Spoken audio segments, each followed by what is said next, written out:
All right. If you are stepping out the door in the Florida Panhandle right now, the wind chill isn't just uncomfortable. Oh, not at all. It is sitting in the single digits. If you're in Tampa, you are waking up to a freeze watch that threatens to wipe out the winter garden you just planted. Mm-hmm. And if you are in Miami, you're about to realize that that light denim jacket you keep for emergencies, Yeah, that one. it is not going to cut it today. This isn't just a cold front. Right. It's a wake-up call. Welcome to Meteorology Matters, the podcast that dives deep into the science, chaos, and stories behind the weather that shapes our world. This show was created by meteorologist Rob Jones. Now, let's get into today's episode of Meteorology Matters. So, here we are. It is Monday, January 26th, 2026. And I know a lot of you listening are probably huddled around a space heater right now, maybe scratching your heads, because let's be honest. Oh, absolutely. Just 48 hours ago, we were talking about record-breaking heat. We were looking at beach days. Yeah. And now the entire atmospheric script has just completely flipped. It is a classic meteorological whiplash. Yeah. I mean, it's the kind of thing that really defines Florida winters, but this specific event has some teeth to it that we really haven't seen in a little while. Great. This isn't just the standard, put on a sweater for the morning commute situation. No. This is a setup that demands some respect. Whiplash is exactly the right word. We went from, let's go to the beach to cover the plants in the blink of an eye. So, before we get into the history books, and folks, we have some incredible history to cover today. Oh, we do. From snow in Miami to the freeze that literally changed the map of Florida, let's talk about right now what is happening outside our windows this morning. Because to the average person, it just looks sunny. That is the deception, isn't it? The mechanics of this are, they're textbook, but they're aggressive. Early this morning, a very, very strong cold front pushed through the entire peninsula. The whole thing. The whole thing. It's sweeping off the southeast coast as we speak, and it's just clearing out all the humidity in the clouds. And when we say cold front, we're not just talking about a little wind shift or a slight drop in the dew point. This is something else entirely. No, this is a total air mass change. You are literally replacing a maritime tropical air mass, that warm, sticky stuff we love. Right, our standard Florida air. With a continental polar air mass. Yeah. And behind this front, we have this dense, heavy layer of Arctic air that's just filtering in. The National Oceanic and Atmospheric Administration, or NOAA as we call it, they've been tracking this high-pressure system settling in right behind the front. Okay, let's unpack that, because I think high pressure is one of those terms we hear on the evening news all the time. All the time. But we rarely stop to think about the physics of it. Usually when we see that big blue H on the weather map, we think nice weather, we think picnics. Exactly, and that is the trap in winter. In the summer, high pressure is absolutely your friend. It suppresses hurricanes. It keeps the rain away. Yeah. But in January, that high-pressure system is essentially a massive sinking column of air. And as that air sinks, it warms slightly and it dries out, which is what wipes out the cloud cover. It just scrubs the sky completely clean. So we lose our blanket. That's really the best way I can visualize it. We lose our insulation. Yeah. Think of clouds as a thick down duvet cover for the Earth. Okay. During the day, the sun heats the ground. That's shortwave radiation coming in. The concrete, the grass, the ocean, it all absorbs that heat. But at night, the ground tries to send that heat back out into space as long-wave radiation. And water vapor clouds, they're really, really good at trapping that long-wave radiation. They act like a ceiling. They are excellent at it. They bounce that heat right back down to us. And that's why a cloudy night in winter can feel relatively mild, Sure. But this week, that Arctic air mass is bone dry. The dew points are crashing down into the teens. Wow. There's no water vapor, there are no clouds, there's nothing to stop that heat from just escaping. It's essentially an open door to outer space. So the moment the sun sets, the temperature isn't just dropping gradually, it's literally free-falling. We call it ideal radiational cooling. Okay. And because the air is so dry, there's no floor to stop that drop until you hit that dew point, which, like I said, is way down in the 20s. That dryness is something I saw in the discussion from the National Weather Service in Tampa. Mm-hmm. They mentioned humidity dropping below critical levels, and this brings up a secondary hazard that I don't think people associate with freezing cold. That's right. We are actually looking at a fire weather context here, too. In the middle of a freeze. In the middle of a freeze, when the air gets this dry, and we're talking relative humidity plummeting into the 20–30% range, it acts like a sponge. It just sucks the moisture right out of all the vegetation. Yeah. The dead grass, the pine needles, the scrub. It all becomes tinder. Instant tinder. So even though it's freezing, the fire risk actually goes up. I mean, that's just a cruel irony, isn't it? You're shivering, but you have to worry about wildfires. It is. And it feels colder on your skin, too. We always talk about dry heat, right? Sure. But dry cold is its own kind of beast. Your body moisture evaporates much faster in this dry air, which cools your skin very rapidly. Oh, okay. That's why 40 degrees in a dry air mass feels so much sharper and more biting than 40 degrees in a damp one. Now, the other thing that really stands out to me about this particular setup for January 2026 is the duration. Yes. Usually, Florida cold snaps are like bad house guests. They show up, make you uncomfortable for a day, drink all your coffee, and then they leave. Right. A hit-and-run cold front. This is not that. Now, looking at the extended forecast, this looks more like a siege. It's a prolonged event. The National Weather Service is being very explicit about this, that this isn't a one-and-done scenario. We are looking at a synoptic pattern, a really large-scale atmospheric setup that is going to lock in this cold air all week long. All week. We're talking about hard freeze chances every single night through Wednesday or even Thursday for the northern parts of the state. And freezing temperatures are going to persist well into the week, even for central areas. So do not put the plants back out tomorrow morning. I feel like that is the classic mistake people make. The biggest mistake. They uncover everything on Tuesday, thinking the worst is over, and then Wednesday morning hits them even harder. Absolutely not. Keep them covered. This is a multi-day grind. The atmosphere is just sluggish right now.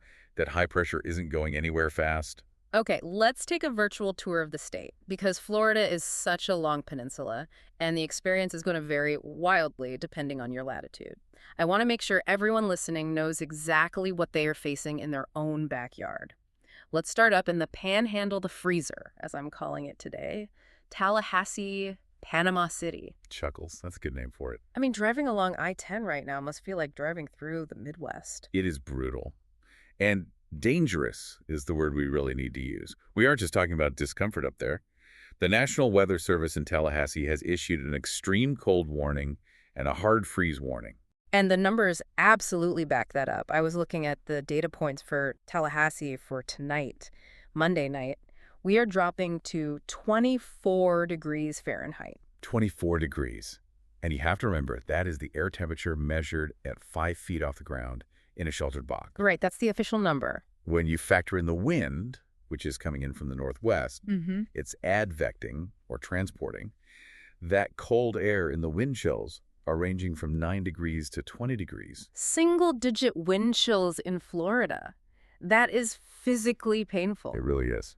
I want to talk about wind chill for a second because some people think it's kind of a made-up metric, but there's real physics there, isn't there? It is very real thermodynamics. Yeah. Your body generates heat, right? And it creates this thin little layer of warm air right next to your skin. Okay. It's like an invisible force field of warmth. When the wind blows, it just strips that layer away. It's gone. So your body has to work overtime to generate new heat to replace it. And the faster the wind, the faster that heat loss happens. So when they say the wind chill is 9 degrees... It means your body is losing heat at the same rate it would if it were actually 9 degrees outside with no wind. Which means hypothermia isn't just a risk, it's a probability if you aren't prepared. It is life-threatening for those without shelter. Yeah. Absolutely. And the NWS Tallahassee office put out a very specific reminder about the 4 Ps. I love a good mnemonic device. It helps the information stick when you're panicked, you know. Let's hear it. People, pets, plants, and pipes. Okay. You need to check on people, especially the elderly or anyone without adequate heating. Bring the pets inside. If you're cold, they're cold. It's that simple. Right. Cover or bring in your sensitive plants. Right. And the last one, pipes, is the one that causes the most expensive damage. Let's drill down on the pipes for a second. Why do pipes actually burst? I think people assume the ice just blocks the pipe and cracks it from the inside, but it's more about pressure, isn't it? Exactly. As the water freezes inside the pipe, it expands. We all know that. But the burst usually doesn't happen right where the ice is. The ice creates a blockage, and the water pressure builds up between that ice blockage and the closed faucet. Ah, it's trapped. It's trapped. That pressure has nowhere to go, and eventually it just ruptures the pipe. That's why letting a faucet drip is so effective. It relieves that pressure. It gives it an escape valve. It relieves that pressure buildup. It's such a good reminder. We often forget about pipes in Florida because we just don't deal with this duration of cold very often. A few hours of freezing. The pipes are usually insulated enough by the ground warmth, but 24 degrees for 8 hours straight. That penetrates the walls. Yeah. The duration allows the cold to soak deep into the infrastructure. Now, let's slide down I-75 into Central Florida and the Tampa Bay area. This is what I'm calling the danger zone, and mainly because people here are even less prepared than the folks in the Panhandle. That's a fair assessment. Up north, they at least have fireplaces. In Tampa, we have Lanai.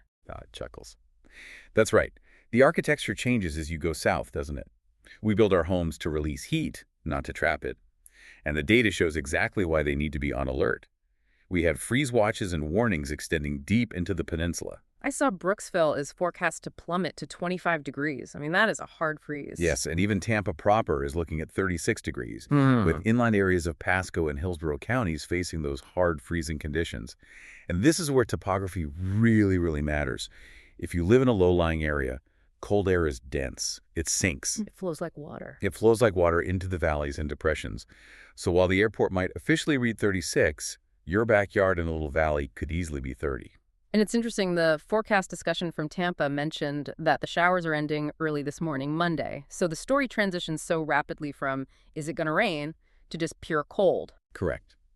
The rain is the leading edge, but the real story is the air mass behind it. The one saving grace for Central Florida, according to that forecast discussion, is that the winds are expected to stay below 15 miles per hour. So not quite the howling gales of a blizzard, but still. Still, 10 to 15 miles per hour at 30 degrees cuts right through you. Oh, yeah? And for agriculture, for the strawberry farmers in Plant City, for the remaining citrus groves, these temperatures are absolutely critical. Let's talk about the strawberries for just a second. If you drive past those fields tonight, you might see them spraying water on the plants, which seems completely insane. You're spraying water in freezing temperatures, but there's some incredible science there, too. It is a brilliant application of physics. It's called the heat of fusion. As water turns from a liquid to solid ice, it actually releases latent heat energy. It releases heat. It does. So farmers spray the plants to encase the berries in a layer of ice. As long as that water is continuously freezing, the temperature inside that little ice cocoon stays right at 32 degrees. Wow. It won't drop below that. So the ice acts as a heater. In a way, yes. It acts as a shield against the much colder, sub-freezing air, keeping the plant tissue just warm enough to survive. But you have to keep the water on. But it requires constant water. If the water stops, the evaporative cooling takes over and the crop is lost in minutes. It's a high-stakes game. And even moving further south, usually we say South Florida, you're fine. But looking at Miami and Naples, you are not escaping this pattern. No, the chill goes all the way to the Keys. Miami will see some light rain lingering through Monday afternoon, which will keep the temperature suppressed. And then that dry air takes over. Now, we aren't seeing a freeze in downtown Miami. The urban heat island effect and the proximity to the warm ocean helps there. Right. But we are looking at temperatures dropping into the 40s. Which for a Miami resident requires breaking out the heavy coat. That's true winter. It's definitively heater weather compared to the norm. And similar to the north, the duration matters. It's going to be chilly for days, not just for a few hours. When we talk about cold in Florida, there is always this sense of, has this happened before? We have such short memories. We do. We only remember the beach days.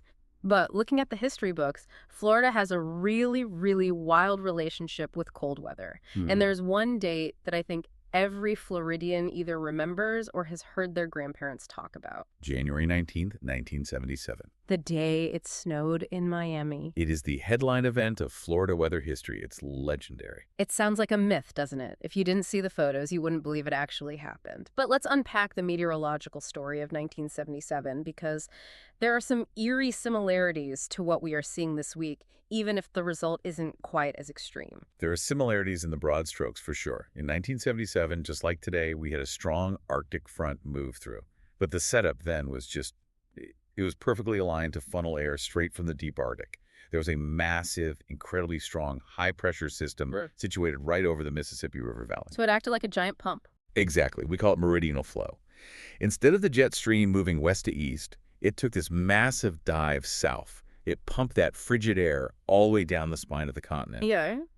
And what made 1977 so unique was that there was an upper-level trough a dip in the atmosphere's pressure high up in the sky that brought a band of clouds and precipitation right along with that cold air. Which is the opposite of what's happening now. The exact opposite. Usually, like we just discussed, the cold air brings clear skies. In 77, the moisture and the cold arrived together. And that collision created, well, it created magic. I've read the accounts of people stopping their cars on I-95. It was chaos. Beautiful chaos, but chaos. People were stopping on the highway, getting out of their cars just to look up at the sky. I mean, you have to remember, many of these people had never seen snow in their entire lives. They didn't know what it was. They didn't. In fact, initial reports show that people were calling the police thinking there was a chemical fire nearby and ash was falling from the sky. Wow. They couldn't process that it was snow. The visuals are just incredible. I saw a picture from the Miami Herald archives showing a headline that just said snow in Miami in these giant letters. It was a souvenir edition, and for good reason. We are talking about snow flurries being reported as far south as Homestead. Homestead. That is practically the tropics. I mean, Right. that's as far south as you can get. It is the southernmost snow record in the contiguous United States. It happened at the Homestead Air Force Base. Mm-hmm. And here is a fact that always blows my mind. Go on. Freeport, Bahamas, reported mixed rain and snow. The Bahamas? You're kidding me. The Bahamas. It is the only known snowfall in their 358-year recorded history. That is insane. That is how powerful and how deep that 1977 cold wave was. It pushed the temperate zone deep into the subtropics. And the temperature in Miami that day, what was the high? The high temperature, the high for the day was only 47 degrees Fahrenheit. That is just miserable. But of course, while we look back on it with this sense of nostalgia and wonder, oh, the day the palm trees turned white, at the time, it wasn't just fun flakes. It was an absolute disaster. It was an economic catastrophe. We have to remember, Florida is the winter salad bowl for the entire East Coast. When you drop temperatures that low, things die. The numbers are just staggering. In 1977 currency, the damage was estimated at $2 billion. $2 billion. If you adjust that for inflation today, it's astronomical. They lost 35% of the citrus crop. They lost 95% of the vegetables. 95%. That means if you were a vegetable farmer in Dade County, you were wiped out. Your entire year was gone. Completely wiped out. And the political context of this is fascinating, too. This happened on January 19th. The very next day, January 20th, 1977, Jimmy Carter was inaugurated as president. So his first day on the job. One of his first actions was declaring a disaster area for 35 Florida counties. Wow. Imagine that being your introduction to the Oval Office. But he was a peanut farmer from Georgia. He understood agriculture. He knew exactly what that freeze meant for the livelihoods of thousands of people. It really highlights how vulnerable the state is, doesn't it? We build our lives here assuming a tropical climate, and then nature just reminds us that the continent is right there to the north, waiting to spill over. We aren't an island, no matter how much we sometimes feel like one. That connects perfectly to the why of this week's weather. We are attached to North America. When the gates open up north, when that Arctic oscillation goes negative, there is nothing geographically to stop that air from sliding down the plains and hitting us. There are no mountains. No mountain ranges running east-west to block it. It's a straight shot. Now, 1977 was the snow event, but if we want to talk about the grind, that feeling of cold that just won't go away, which is what we are forecasting for this week in 2026, we really need to look at January 2010. January 2010 is the best modern comparison for duration. 1977 was a sharp, violent shock. 2010 was a marathon. I remember that winter. It felt like it lasted forever. I distinctly remember seeing iguanas falling out of trees on the news. That became a global news story, the frozen iguanas. It- But biologically, that happens because they are cold-blooded. When the temps drop into the 40s, their bodies just shut down, they lose their grip, and they fall. But beyond the reptiles, 2010 was a 12-day cold snap. For us meteorologists, the consistency was the story. We saw this blocking pattern in the atmosphere, likely a Greenland block, that just kept the cold air flowing. I was looking at the data for West Palm Beach from that event. It is unbelievable. It really is. West Palm Beach had 12 straight days with low temperatures at or below 45 degrees. 12 straight days. That broke records going all the way back to 1940. That means for nearly 2 weeks, you could not go outside without a coat in West Palm Beach. That's not Florida. And it wasn't just the nights. The days were cold. There were days where the highs barely got out of the 40s or low 50s. And the consequences of that, again, we go right back to agriculture. Yes, $500 million in crop losses in 2010. But there's also a human toll that we absolutely need to acknowledge. Yeah. In 2010, there were fatalities. due to exposure. Right. I remember reading about a homeless individual in Hollywood, Florida, who passed away. And it's just a tragic reminder when we talk about checking your neighbors or the 4 Ps, it's not just a slogan. In Florida, people are not equipped for 12 days of cold. Our homes aren't insulated for it. Like we said, we build homes to breathe, to let heat out. People don't own the right They clothes. don't have the heavy clothing for it, and the homeless population is extremely vulnerable to that prolonged exposure. It really reinforces why this week's forecast for 2026 is so critical. If this drags on, the risk just accumulates. It's not about surviving one night. No. It's about the cumulative stress on the body and on the infrastructure. Precisely. And just to add one more detail to 2010, it proved that 1977 wasn't entirely unique when it comes to precipitation. In January 2010, there were actually reports of sleet and snow in Orlando and Melbourne. That's right. I totally forgot about the Space Coast getting sleet. It happens. It's rare, but when you have that much cold air in place for that long, all it takes is a tiny little bit of moisture to wring out and produce something wintry. Okay, so we've done the nostalgia trip to the 70s. We've relived the grind of 2010.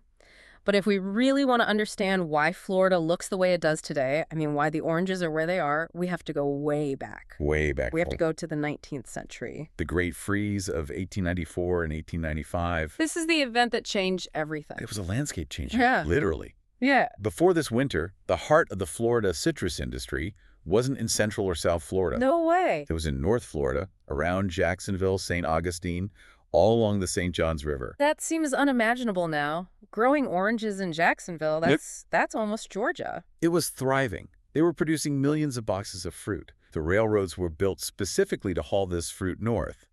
But then came the winter of 1894-95. And it wasn't just one freeze. It was the 1-2 punch that made it so deadly. Explain that mechanism, because this is fascinating biology. It wasn't just the cold, it was the timing of it all. It was a biological trap. So punch one comes in December of 1894. A severe freeze hits. It damages the trees, it defoliates them, strips all the leaves off, but it doesn't kill the mature trees outright. Okay, so the trees are hurt, but they're alive. They go into a sort of triage mode. That's right. But then, in typical Florida weather fashion, it warms up. January comes around, it's warm and pleasant. The trees think, okay, the danger is past, time for survival mode. They start pushing out new growth. They flush with sap. They let their guard down. Completely. To grow those new, tender leaves, the tree has to fill its vascular system, the cambium layer, right under the bark, with fluid, with water and sugars. So the tree is literally completely full of liquid. It is gorged with sap. And then punch two arrives. February 1895. A massive killer freeze. And because the trees were active and full of sap, the freezing temperatures literally split the bark from top to bottom. It just exploded the trees. Essentially, the sap froze, expanded, as water does when it turns to ice, and it ruptured the trees. The result was total devastation. Citrus production in the state dropped from 6 million boxes to just 100,000. From 6 million to 100,000. That isn't a loss. That is an extinction event for an entire industry in that region. That is why the growers moved south. They realized North Florida was just too risky. They packed up and they moved to Central and South Florida. The reason you drink orange juice from groves in Polk or DeSoto counties today is because of that specific winter in 1895. It shifted the economic center of gravity of the entire state. And the records from that time, they still stand, don't they? They do. Orlando set its all-time record low of 18 degrees Fahrenheit in December 1894. We have not beaten that since. 18 degrees in Orlando. I can't even process that number. It puts this week's 30-degree weather into perspective, doesn't it? It's cold, but it's not 1895 cold. Thank goodness for that. But, we don't always have to look back to black and white photos to find extreme weather. We have some very recent memories that I think are going to be triggered for our listeners this week. Absolutely. The climate is always active. There's always something. I'm thinking specifically about Christmas 2022. Oh, yes. The cold Christmas. Everyone remembers that. You were probably bundled up just opening presents in your living room. That was officially categorized as a significant Florida impact freeze. It was one of the coldest holidays on record for much of the state. And it's fresh in people's minds. It reminds us that these Arctic outbreaks are still very much a part of our modern climate. It wasn't that long ago we were shivering around the Christmas tree. And even more recently, and this one is truly wild, we have to talk about just last year, January 2025. Just 1 year ago, Yeah. January 21st and 22nd, 2025. If 1977 was the snow in Miami headline, 2025 was the Panhandle blizzard. It really was. We saw a historic winter storm track right along the Gulf of Mexico coast. But unlike the dry cold we're seeing this week in 2026, that 2025 storm had moisture wrapped into it. It tapped into the Gulf. It tapped into the Gulf of Mexico, yes. And the snowfall totals they were legitimate. This wasn't just flurries. They were significant. Chinskola Airport officially recorded 8.9 inches of snow. Nearly 9 inches of snow in Pensacola. That is a good winter storm in Chicago. Exactly. Escambia County saw up to 10 inches in some spots. And even Tallahassee, the state capital, got nearly 2 inches of snow. And that contrast is so important for understanding meteorology, isn't it? Last year, we had the cold and the moisture. This week, 2026, we have the cold, but the air is bone dry. That is the difference between a winter wonderland and a hard, damaging freeze. Yeah. The snow in 2025 actually insulated some things. Oh, that's interesting. Snow is a great insulator because of all the air trapped between the flakes. The dry cold this week, it just desiccates everything. It zaps the life right out of the plants. So in some ways, this dry cold can be sneakier and more damaging to agriculture than a flashy snowstorm. It's the silent killer of the garden. It is, absolutely. Before we wrap up, I want to zoom out for a minute because we Floridians can get a little self-centered with our weather. Chuckles. Just a little bit. We think 40 degrees is the apocalypse. But if we look at the national map right now, the context is really important. This is the Be Glad You Are Here section of the show. It really is. If you look at the Weather Prediction Center outlook for this week, the rest of the country is dealing with some serious winter ferocity. So what are we seeing up north? The Northeast is currently getting hammered. There is a major winter storm exiting the region that is dropping heavy, wet snow. We are talking 20-plus inches in parts of New England. 20 inches. So shoveling out your car for hours, power outages, travel nightmares, all of it. And then on the other side of the country, the Pacific Northwest is dealing with an atmospheric river. That sounds intense. It's a fire hose of moisture from the Pacific, and it's targeting Washington state with heavy rain and major flooding potential. And the middle of the country, the heartland. The interior. Sub-zero temperatures. We are seeing actual air temperature readings below zero in the Ohio Valley and the Northern Plains. Not wind chill, actual temperature. Actual air temperature. So when we are complaining about it being 36 degrees in Tampa, we are escaping the ice accumulations. We are escaping the shovels. We are escaping the sub-zero wind chills that cause frostbite in minutes. Florida is freezing by its own standards, but compared to the Mid-Atlantic and the Northeast this week, we're getting off easy. It is all about perspective, isn't it? I'll take a sweater over a snow shovel any day of the week. I agree with you there. So what does this all mean for you listening right now? It means we are in for a week that is going to test our patience and our preparation. This is not a drill. The cold is here, and it is staying for dinner all week long. It is a time to be vigilant. Watch the fire danger with this dry air. Protect your pipes. Go out and wrap them up. Check on your neighbors, especially the elderly. And really respect the duration of this event. Don't let your guard down on Wednesday just because you survived Monday night. And hey, document it. I want to know what your backyard thermometer says. Take a picture, screenshot your weather app. This is weather history in the making, even if it's just a really cold week for us. It's data. Yeah? And we love data. We do love data. And if you want to keep up with the play-by-play of this cold snap, you can follow meteorologist Rob Jones on Instagram @meteorologist. That's simple, easy to remember. Very. On TikTok, it's TV Meteorologist. And for more deep dives just like this one, you can check out the Meteorology Matters playlist on the Rob Jones Hurricane YouTube channel. And please like, follow, and rate the show wherever you're listening. It really helps us keep bringing you these stories. And it helps us justify geeking out over 19th century citrus farming biology. Exactly. We need you to validate our obsession.